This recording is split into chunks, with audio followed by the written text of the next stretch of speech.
Remember, the argument that he's making is a very silly one, that his reputation will be harmed by appearing before the impeachment committee. Now, if he has nothing to hide, why should his reputation be affected? Remember, we're dealing here with someone who is avoiding accountability. This issue has been in the public domain since 2022.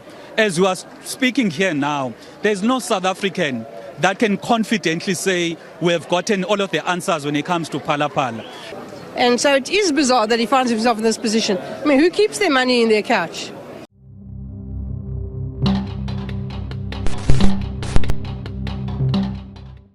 Sanibonani bakwethu, siyanamukela kuzindaba ngesintu. Ikhaya leqiniso elikhulunywa ngezwi lethu. Namuhla sichaza ukusabela okuvuthayo okuvela emaqenjini ezepolitiki ngemva kwesinqumo senkantolo ephakeme esavumela umengameli wakuleli ukuthi amise ukuvinjelwa kwakhe. Uvuyo Zungula we-ATM wayebonakala ethukuthele ngaphandle enkantolo. Ubuze lesi sinqumo ethi siphazamisa ukuziphendulela futhi sishiya abantu baseningizimu Afrika banemibuzo eminingi kunezimpendulo. There was no misdirection. If we can remind the viewers, 2017 December, the Constitutional Court says there must be rules to give effect to an impeachment process. And that was, the order was given in December 2017. What then Parliament did immediately after was to have those rules as instructed by the Constitutional Court. So when this issue came to Parliament in 2022, the independent panel, the Ngcobo panel, actually complied with the rules that were drafted even by the Constitutional Court. So that is why you are here. It's not like Parliament, out of its own violation, decided to have these rules. There was no misdirection because what the independent panel were supposed to ascertain whether the motion that is before them and the evidence before them, is there a sufficient case to go to a full inquiry? And the answer was yes. And the side of the president was actually taken because there was a motion that we provided, there was the additional evidence that we provided.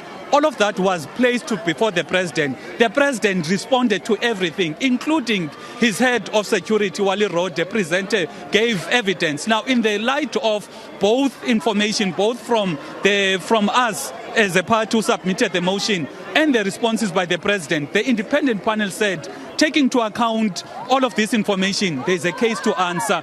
Parliament must hold an inquiry. We are going to read the judgment, find out exactly what have they stopped. Is it the entire process or the hearings aspect of the process? Like, can we continue nominating or deciding the evidence leaders, terms of reference, having the independent panel come, table the report, what exactly has been stopped? We're going to find out once we read the judgment. Yeah, look, this issue has been in the public domain since 2022. As we are speaking here now, there's no South African that can confidently say we have gotten all of the answers when it comes to Phala Phala. And therefore, to have another form of a delay in the sense that this interdict is basically delaying Parliament or delaying South Africans from receiving answers as to is there misconduct on their president. I think this court made an error and undermined the constitutional obligation of a parliament that is representing the people, because it is not me and the other members of parliament who just want answers. It is South Africans. And we do not want answers on Mr. Ramaphosa's private affairs. We want answers in terms of his public affairs that affect me and you as South African citizens.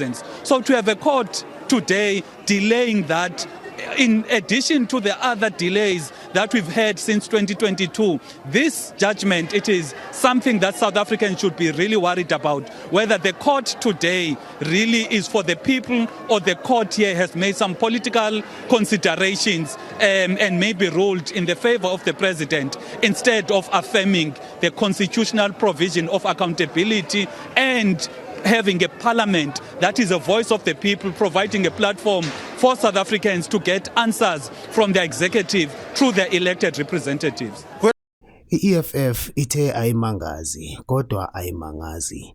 Ngokusho kwabo umengameli unomkhuba wokugwema ukuziphendulela. Bakhomba kulokho abakubiza ngomlando wakhe wokungahambisani. We are shocked but not surprised because this has been the pattern.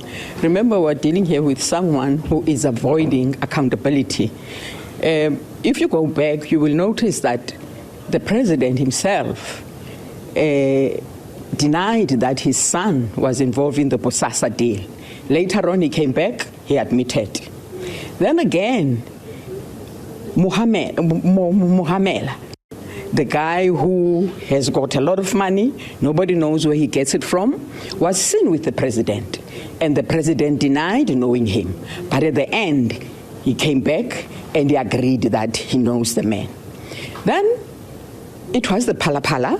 It is the same story. He denies, and then he accepts that, yes, he sold the buffaloes, but the money was kept under the mattresses. Why? We don't know. So here we're dealing with someone who's really avoiding accountability. So it is a pattern, and we're going to study the judgment and see how we then move forward. As I'm saying, we are not surprised. Iqembu lomkhonto wesizwe liveze ukudumala kodwa futhi akumangazi. Bayichithile impikiswano kaMengameli njengeyisiwula kakhulu bethi inciphisa ukulwa kokubonakala kobuholi. Well, we're disappointed, but it's not unexpected. The judiciary has consistently protected Mr. Ramaphosa. We all know about his 1 billion rand, which is undisclosed from his donors. Now, that theme continues as we see today. Remember, the argument that he's making is a very silly one, that his reputation will be harmed by appearing before the impeachment committee. Now, if he has nothing to hide, why should his reputation be affected?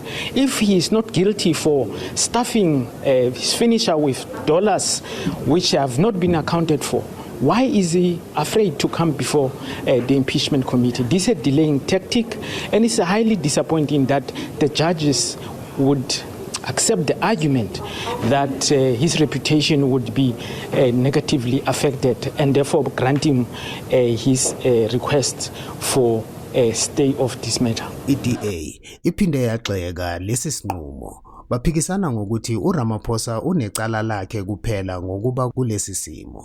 Bethi izenzo zakhe ziholele ngqo kulempi yezomthetho. It's a bizarre set of circumstances that you have a whole president of a country who needs to approach the courts because on his own version, he doesn't want to be publicly embarrassed.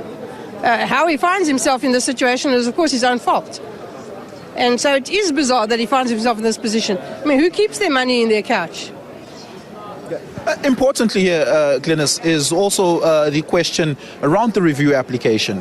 The president makes the argument there that the Ngcobo panel had misdirected itself in that matter. That will be heard in early September, and given that it's also on an urgent basis, judgment will then follow soon thereafter. Your thoughts on that? Yeah, look, a lot depends on what that outcome is, but we're at the end of July. So basically we're looking at August and September, and then whatever happens, we either interdict it then, well, otherwise it either falls away completely and there's nothing to do, or we are then make sure that we're in a position to start immediately and carry on with it, which I think will be the case. So we need to get ourselves ready, and you know, as you say, it's a weird set of circumstances where a president has to approach one arm of government to interdict another arm of government from doing his job because he doesn't want to be publicly embarrassed. He shouldn't find himself in this position, and so the possible and potential prejudice or likely prejudice is really of his own making. Ucabangani ingabe lesi sahlulelo sivikela umthetho noma sivikela umongameli ekuziphenduleni? Lezi izindaba ku channel yakho Izindaba Ngesintu. Subscribe uphinde ulike ngoba izindaba zethu zibhaliwe.